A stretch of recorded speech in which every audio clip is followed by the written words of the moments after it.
Hello everyone, कैसे हो आप सब। आई होप कि आप सब बहुत अच्छे होंगे। और अगर आप अच्छे नहीं हो तो मैं दुआ करता हूँ कि आप बहुत जल्दी अच्छे हो जाए। चलिए अब हम चलते हैं चैप्टर 6 की समरी के ऊपर। ठीक है, आपने पार्ट 1 देखा चैप्टर 6 का, पार्ट 2 चैप्टर 6 का आपने देख लिया। अब हम बात करते हैं समरी चैप्टर 6। चैप्टर 6 की समरी में जो मैं आपको बताने वाला हूँ वो ओवरऑल समरी होगी। और ओवरऑल समरी के बाद मैं आपको वो 10 क्रिटिकल पॉइंट्स, वो 10 क्रिटिकल पॉइंट जो full life cycle use case समझने में आपकी हेल्प करेंगे, कस्टमर का full life cycle use case समझने में आपकी हेल्प करेंगे। लास्ट में मैं उनको भी आपको बताऊंगा। अब हम चलते हैं अपने पॉइंट पे। तो समरी में सबसे पहले आता है कि what is full life cycle use case. Full life cycle use case क्या होता है, ठीक है, सबसे पहले आता है। तो मैं सिंपल भाषा में आपको बता दूं कि full life cycle use case जो होता है वो आपके कस्टमर की जर्नी का, जो आपका ग्राहक होगा, जो आपका कस्टमर होगा, उसकी जर्नी का पूरा एक रोड मैप होता है कंप्लीटली, जो कि मैंने आपको इसके पार्ट 1 चैप्टर 6 के पार्ट 1 और चैप्टर 6 के पार्ट 2 में बहुत डीपली और बहुत अच्छे तरीके से समझाया है, बहुत बारीकी से उसमें विद एग्जाम्पल के साथ आपको समझाया है। ठीक है, तो ये सिंपल एक रोड मैप होता है। और विदाउट रोड मैप, बिना रोड मैप के आप कोई भी जर्नी का, किसी भी जर्नी का पता नहीं लगा सकते। तो full life cycle use case की जो जर्नी होती है, जो आपके क्लाइंट्स की जर्नी होती है, जो आपके ग्राहक की जर्नी होती है, तो वो क्या होती है, उसमें कौन कौन से इंपॉर्टेंट पॉइंट होते हैं, उनको आपने अच्छे से समझा।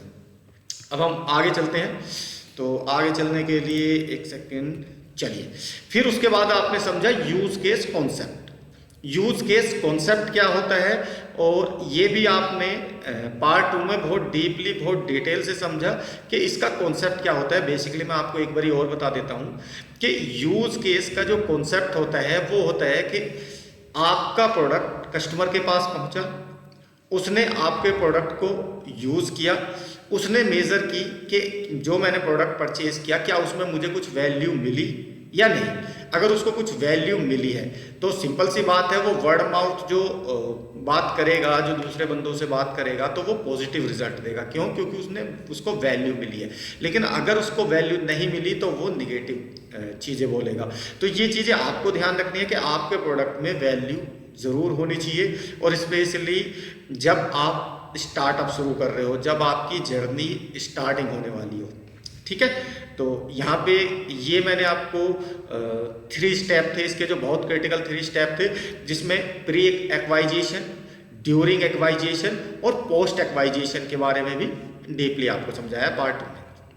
अब हम चलते हैं पार्ट 2 में। आपने जो समझा वो ये भी समझा था कि before starting your entrepreneurship journey, ठीक है, जब भी आप अपना इस जर्नी को शुरू करने वाले होते हो, जब आप बिजनेस में जाने वाले होते हो, तो आपको कुछ डिसीजन लेने होते हैं, कुछ ऐसे डिसीजन जिनके बिना आप मार्केट में नहीं जा सकते, जिनके बिना आप गो टू मार्केट स्ट्रेटेजी भी तैयार नहीं कर सकते, या गो टू मार्केट स्ट्रेटेजी जो होती है, मार्केट में जाने से पहले जो रणनीति होती है, अगर वो आपने तैयार नहीं की तो मार्केट में जाने का कोई ज़्यादा बेनिफिट्स आपको नहीं होगा। ठीक है, तो इस full life cycle use case में हमने ये भी आपको बताया है कि किन पॉइंट्सों को आपको ध्यान में रखना है ताकि आपकी गो टू मार्केट स्ट्रेटेजी बहुत अच्छी हो सके।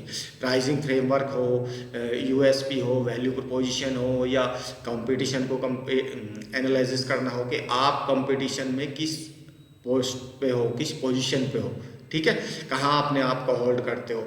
तो ऐसी बहुत सारी चीज़ें हमने इसमें बताई थी आपको। अब हम नेक्स्ट चलते हैं।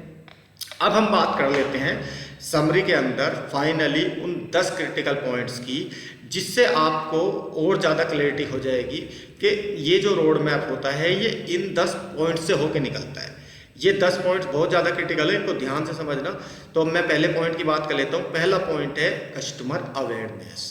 ठीक है, अब एक चीज़ बताओ, मान लो सपोज आपने कोई काम शुरू किया, आपने कोई भी स्टार्टअप शुरू किया और कोई नई इनोवेशन की, कोई नया प्रोडक्ट, नई सर्विस, नया सॉल्यूशन मार्केट में लॉन्च किया, और आपने उसकी अवेयरनेस नहीं की, आपने लोगों को बताया नहीं, आपने सिर्फ अपने पास रख लिया और ज़्यादा लोगों तक वो पहुंचा नहीं, या तो लैक ऑफ कॉन्फिडेंस मान सकते हैं कि भाई आपके अंदर कॉन्फिडेंस नहीं है उस प्रोडक्ट को मार्केट में लॉन्च करने का। और अगर आपके पास फुल कॉन्फिडेंस है तो फिर आप बताओ, खुल के बताओ लोगों को, क्योंकि खुल के बताओगे तभी उसकी कुछ फीडबैक निकल के आएगी कि आपका प्रोडक्ट अच्छा है, आपकी सर्विस अच्छी है, आपके सोल्यूशन अच्छे हैं या नहीं है, और अगर अच्छे हैं तो कितने अच्छे हैं, है ना, और अगर अच्छे नहीं हैं तो कितने बुरे हैं जिनको इम्प्रूवमेंट किया जा सकता है। तो कस्टमर अवेयरनेस ये पहला पॉइंट होता है जब भी आप इस जर्नी को शुरू करने वाले होते हो, अपने स्टार्टअप की जर्नी को शुरू करने वाले होते हो। तो जो भी आपका प्रोडक्ट है, जो भी आपकी सर्विस है, जो भी आपका सोल्यूशन है, उसके बारे में अवेयरनेस जरूर आपको करनी है। दूसरा पॉइंट आता है finding your product and services. Suppose आपने अवेयरनेस की, आपने लोगों को बताया, 10, 20, 100, 200, 500, 1000, 2000 लोगों तक आपके प्रोडक्ट और सर्विस या सोल्यूशन के बारे में लोगों को पता लगा, तो उसको वो प्रोडक्ट मिलेगा कहाँ से, उसको वो सर्विस मिलेगी कहाँ से। तो ये भी चीज़ आपको ध्यान में रखनी है कि भाई सपोज आप जब अवेयरनेस फैला रहे हो, आप जिन लोगों को बता रहे हो और किसी बंदे को उसकी नीड है, किसी बंदे को उसकी ज़रूरत है आपके प्रोडक्ट की, तो वो मिलेगा कहाँ पे, ये चीज़ भी आपको पहले क्लियर करनी है कि जी यहाँ से ऑनलाइन मिलेगा या ऑफलाइन मिलेगा या किसी रिटेल पे उसको जाना पड़ेगा या कुछ और जो भी आपके पास हो सोल्यूशन, डिलीवरी सोल्यूशन या सर्विस सोल्यूशन, वो आप उनको क्लियर करें भी यहाँ से मिलेगा। जो तीसरा पॉइंट होता था analysis your product and services. अब क्या होता है, तीसरा पॉइंट बहुत ज़्यादा क्रिटिकल है। क्यों? क्योंकि ऑलरेडी अवेयरनेस आपने शुरू कर दी है, ठीक है, और आपका प्रोडक्ट कहाँ मिलता है, आपकी सर्विस कहाँ मिलती है, ये भी आपने लोगों को बता दिया। अब प्रोडक्ट को जब मार्केट में वो जाने लगेगा तो आपको एनालिसिस करना है। क्या करना है कि भाई मेरा प्रोडक्ट क्या फीडबैक दे रहा है, क्या वैल्यू दे रहा है, क्या उसके अंदर वैल्यू मिल रही है जो भी ग्राहक खरीद के लेके जा रहा है, क्या उसको सर्विस प्रॉपर मिल रही है, क्या उसको कोई प्रॉब्लम्स तो नहीं आ रही। तो उसको एनालिसिस साथ के साथ करना, उससे बेनिफिट्स ये होगा कि अगर कुछ प्रॉब्लम्स होगी, कुछ नेगेटिव फीडबैक्स होंगे जो आपको मिलेंगे पहले 2, 3, 10, 20, 50, 100 कस्टमर से, तो आप इम्प्रूवमेंट्स फटाफट शुरू कर दोगे। और वो इम्प्रूवमेंट्स क्या करेगा, वो आपकी प्रोडक्ट की क्वालिटी, आपकी सर्विसेज को बहुत बेहतर बनाएगा, ठीक है। तो आपको यहाँ पे भी फोकस रखना है कि प्रोडक्ट की सर्विस या प्रोडक्ट मेरा किस तरीके से मूव कर रहा है मार्केट में, ये एनालिसिस करना आपके लिए बहुत ज़्यादा इंपॉर्टेंट होता है। अब हम चलते हैं चौथे पॉइंट पे, रिसीव प्रोडक्ट और सर्विस एंड पे, ठीक है। इसमें क्या आता है, इसमें सपोज मान लो पेमेंट आप और जोड़ दो कि भाई बंदे को ये तो पता लग गया कि उसको आपका प्रोडक्ट कहाँ से मिलेगा, उसको सर्विस कहाँ पर मिलेगी।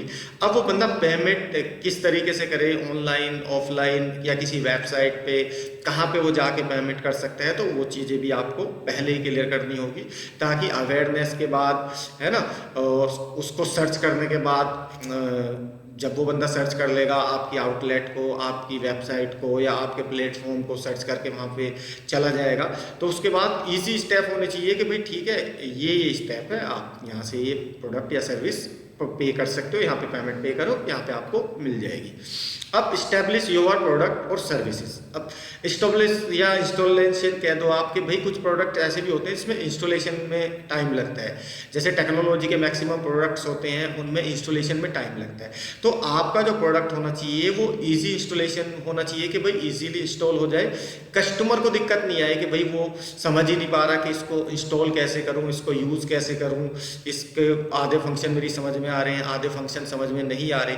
तो ऐसा नहीं होना चाहिए, आपको अपनी थोड़ी सर्विस स्ट्रॉन्ग रखनी है ताकि उसको इजीली समझ में आ जाए कि मुझको इसको यूज़ कैसे करना है, इसको इंस्टॉल कैसे करना है, इस सर्विस में अगर मुझे कोई प्रॉब्लम्स आती है तो वो सोल्यूशन कहाँ से मिलेगा, ठीक है।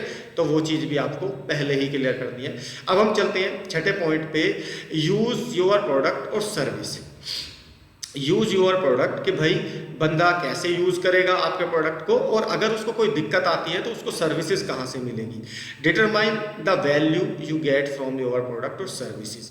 इसमें एक चीज़ का बहुत इंपॉर्टेंट ध्यान रखना है, ये ज़रूर निश्चित करना है कि जो भी आपका ग्राहक हो, क्योंकि आपकी जर्नी अभी स्टार्ट हुई है, जो भी आपका ग्राहक हो क्या उसको वैल्यू मिल रही है। मैं बार बार रिपीट कर रहा हूँ, वैल्यू मैं इसलिए बोल रहा हूँ क्योंकि प्रोडक्ट में अगर वैल्यू होगी, प्रोडक्ट में अगर दम होगा, तो डेफिनेटली प्रोडक्ट विदाउट मार्केटिंग के भी सक्सेस हो जाएगा। उसके लिए मार्केटिंग ज़्यादा करने की ज़रूरत नहीं होती, क्योंकि अगर कोई प्रोडक्ट या कोई सर्विस बंदों को अच्छी लग जाए तो वर्ड ऑफ माउथ ही इतनी मार्केटिंग हो जाती है कि आपको मार्केटिंग में पैसा खर्च करने की ज़रूरत नहीं पड़ती।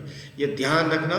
तो वैल्यू का सबसे पहले ध्यान रखना, ये बिल्कुल निश्चित कर लेना, देख लेना, समझ लेना कि आपके प्रोडक्ट में जो वैल्यू हो वो प्रॉपर डिलीवर होनी चाहिए। ठीक है, अब चलते हैं get support for your product और सर्विसेज। ये इंस्टॉलेशन का या ये समझ लीजिए जो कस्टमर केयर वाला काम होता है ना, कि भाई अब मान लो बंदा यूज़ कर रहा है, 2 महीने बाद, 3 महीने बाद, 4 महीने बाद कुछ दिक्कत आती है, कोई परेशानी आती है, तो अब उसको कहाँ से सोल्यूशन मिलेगा, कहाँ पे सर्विस मिलेगी। तो यहाँ पे आपको वो सपोर्ट सिस्टम भी बना के रखना है, ताकि सपोज 6 महीने बाद आपका प्रोडक्ट स्टार्टिंग में बहुत अच्छा काम किया, बहुत अच्छे रिजल्ट दिए, बट बाद में क्या है ना, उसको मज़ा नहीं आ रहा यूज़ करने में, या उसको वैल्यू नहीं मिल रही जो पहले मिली थी, या वो उसका कोई फंक्शन काम नहीं कर रहा, या उसका कोई फीचर काम नहीं कर रहा, तो उस केस में बंदे को कहाँ से सपोर्ट मिलेगी। ये सपोर्ट सिस्टम भी आपको पहले ही रेडी रखना है। या आप क्या किसी टेक्नोलॉजी के थ्रू वो दोगे, या आपने कोई टीम हायर की हुई है जो आपका वो बंदा उधर से कॉल करेगा, आपकी टीम उठाएगी और उसको सोल्यूशन प्रोवाइड करेगी, या फिर कोई और है आपके पास ऑप्शन, आप पर्सनली कॉल करोगे उनको। तो ये चीज़ें आपको बहुत ध्यान में रखनी है, क्योंकि ये बहुत क्रिटिकल होता है। क्योंकि जब बंदा प्रोडक्ट नया नया परचेज करता है तो हो सकता है उसको कुछ टाइम तक दिक्कत ना आए, बट बाद में क्या होता है, बाद में सर्विस में दिक्कत आती है, तब जाके बंदा मतलब आपके यहाँ से कटने लगता है कि यार प्रोडक्ट तो मुझको सेल हो गया, मैं यूज़ कर रहा हूँ और अभी 6 महीने मुझको यूज़ करते हुए मुझको कुछ दिक्कत आ रही है, लेकिन मुझको सपोर्ट नहीं मिल रहा। तो वहाँ पे वो सपोर्ट आप बिल्कुल रखना, क्योंकि ये ध्यान रखना, जो आपका एक बारी कस्टमर बन गया वो बहुत वैल्यूबल कस्टमर है, उसको गलती से भी छोड़ना मत, उसको पकड़ के रखना है आपको। ठीक है, क्योंकि सिंपल सी बात है, अगर उसको पकड़ के रखोगे, उसको सर्विस दोगे, उसको अच्छा फील कराओगे, तो सिंपल सी बात है वो 1-2 को 2-4 को और लेके आएगा और आपकी सर्विस की वर्ड ऑफ माउथ बढ़ाई भी करेगा। अब चलते हैं बाय मोर प्रोडक्ट और सर्विसेज। इसमें एक चीज़ और ध्यान रखना है कि जो भी कस्टमर आपका प्रोडक्ट या सर्विस या सॉल्यूशन यूज़ कर रहा है, क्या वो आपके पास बार बार आ रहा है, यानी कि 2 बारी, 3 बारी, 4 बारी आ रहा है आपके प्रोडक्ट को लेने। जैसे भी आपका साइकिल यूज़ केस होगा, भाई सपोज मान लो आपके प्रोडक्ट की वैल्यू 3 मंथ्स है, लाइफ 3 मंथ्स है, या आपके प्रोडक्ट की जो लाइफ है वो 6 मंथ है, या 1 ईयर है, या 5 ईयर है, तो जितनी उसकी लाइफ है उसके बाद तो उसको ज़रूरत पड़ सकती है ना आपके प्रोडक्ट की। लाइफ टाइम के लिए तो कोई प्रोडक्ट बना नहीं होता, क्योंकि चाहे वो मोबाइल्स हो, लैपटॉप हो, यहाँ तक कि इंसान की लाइफ की भी खुद एक लिमिट होती है कि भाई 60 साल 70 साल तक ही आदमी की लाइफ होती है। तो इसी तरीके से आपके प्रोडक्ट की भी एक लाइफ होगी। तो उस लाइफ के बाद क्या वो बंदा दोबारा प्रोडक्ट को परचेज करने आ रहा है, बार बार रिपीट हो रहा है, उसको आपका प्रोडक्ट काफ़ी अच्छा लगा जो वो बार बार रिपीट हो रहा है, तो इन चीज़ों का भी ध्यान रखना, इसको एनालिसिस करना, इसको नोट डाउन करना कहीं पर। अब चलते हैं spread awareness of your product. ये और भी ज़्यादा क्रिटिकल पॉइंट्स हो जाता है। इसमें 2 चीज़ों का आपको सबसे ज़्यादा ध्यान रखना है। Number 1, word of mouth. आपकी जो बातें चल रही है मार्केट में, क्या वो निगेटिव साइड ज़्यादा जा रही है या पॉजिटिव साइड ज़्यादा जा रही है। अब अगर बातें नेगेटिव साइड ज़्यादा जा रही है तो आपको ज़रूरत है इम्प्रूवमेंट्स की। आप उन शिकायतों पे ज़्यादा गौर करें जो मार्केट में निगेटिविटी फैला रही है या निगेटिविटी जा रही है, उन पे सबसे ज़्यादा फोकस करें। दूसरी चीज़, उस पर इतना ज़्यादा फोकस करें कि निगेटिविटी को, या हो सके कोई ऐसी प्रॉब्लम्स हो, क्योंकि आपने अभी स्टार्ट किया है, आपको इतनी नॉलेज नहीं है, गलती हो सकती है आपसे, तो उसको बहुत ज़्यादा इम्प्रूव करें। इतना ज़्यादा इम्प्रूव करें कि आगे शिकायत का मौका न दे, और जिसको शिकायतें मिल रही है, जिसको प्रॉब्लम्स हो रही है आपका प्रोडक्ट या सर्विस या सॉल्यूशन यूज़ करने में, तो उनसे भी रिक्वेस्ट करें कि वो थोड़ा वेट करें। आपके प्रोडक्ट की में हम इम्प्रूवमेंट्स करके आपको इस प्रॉब्लम से बहुत जल्दी छुटकारा देने वाले हैं। ठीक है, तो ये चीज़ें आपको करनी है।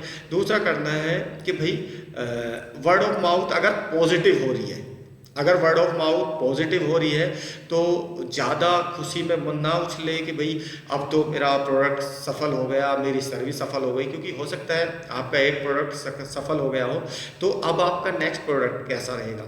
तो जो तुमने पहले उसमें सीखा, जो भी आपने फर्स्ट प्रोडक्ट में सीखा, एक मार्केट को कैसे कैप्चर करे, एक कस्टमर को कैसे आइडेंटिफाई करे, उसको किस तरीके से अपना जो भी लाइफ साइकिल यूज़ केस है उसमें जाए, फिर उसकी कस्टमर प्रोफाइल कैसे बनाए, है ना, बायर प्रोफाइल, उसका पर्सोना कैसे बनाए, वो सारी चीज़ें समझने के बाद आपको बहुत ज़्यादा बिजनेस की क्लैरिटी हो जाती है। लगभग अब जो आप आगे चलोगे उसमें आपको बहुत ज़्यादा क्लैरिटी हो चुकी होती है बहुत सारी चीज़ों की। मतलब अब आप ये नहीं बोल सकते कि हमको ये चीज़ें पहले पता होती तो हम कुछ कर सकते थे। अभी तक जितना आपने यहाँ से सीखा उसमें आपको बहुत ज़्यादा क्लैरिटी हो चुकी है, और अगर नहीं हुई है तो मेरी जो पहले वीडियोज़ है आप उनमें जाके देखना, एक दो बारी उनको अच्छे से देखना, समझना, उसमें और ज़्यादा अच्छे से क्लैरिटी हो जाएगी आपको।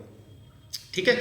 दूसरी चीज़, इसमें अवेयरनेस अगर पॉजिटिव है तो आपके लिए बैड न्यूज़ नहीं, आपके लिए गुड न्यूज़ है, लेकिन अगर नेगेटिव है तो आपके लिए गुड न्यूज़ नहीं है, बैड न्यूज़ है। तो इसको बहुत ध्यान से समझे कि भाई थोड़ा सा ध्यान रखें कि निगेटिविटी ज़्यादा स्टार्टिंग में ना फैले, क्योंकि निगेटिविटी क्या होती है, आपका मोरल डाउन कर देगी और आप उस प्रोडक्ट को हो सकता है बीच में छोड़ दे, या कोई आपका मन ना लगे काम करने में कि मैं बार बार कोशिश कर रहा हूँ और मेरा प्रोडक्ट सफल नहीं हो रहा। तो इम्प्रूवमेंट्स करते रहे, वो ज़रूर सफल होगा। तो आज के लिए इतना ही। Thank you very much. मिलते हैं अब हम अपने नेक्स्ट चैप्टर में। तो अगर मेरी वीडियो आपको अच्छी लगी हो तो प्लीज़ इसको लाइक, शेयर एंड सब्सक्राइब कर देना, और जिस बंदों ने इसका पार्ट 1 और पार्ट 2 नहीं देखा वो प्लीज़ जाके पार्ट 1 पार्ट 2 देख ले। इस जो चैप्टर का नाम था वो था full life cycle use case chapter 6। ठीक है। इसकी सारी जो पूरा मैंने पार्ट 1, पार्ट 2 और पार्ट 3 में जो समरी दी है वो बहुत डिटेल से दी है, ताकि आपको आसानी से समझ में आ सके कि एक full life cycle use case customer का ये रोड मैप जो होता है ये किस तरीके से बनाया जाता है और इसमें किन किन चीज़ों का आपको ध्यान रखना होता है। अब हम चलते हैं नेक्स्ट। अब आप और हम चलने वाले हैं चैप्टर 7 के ऊपर।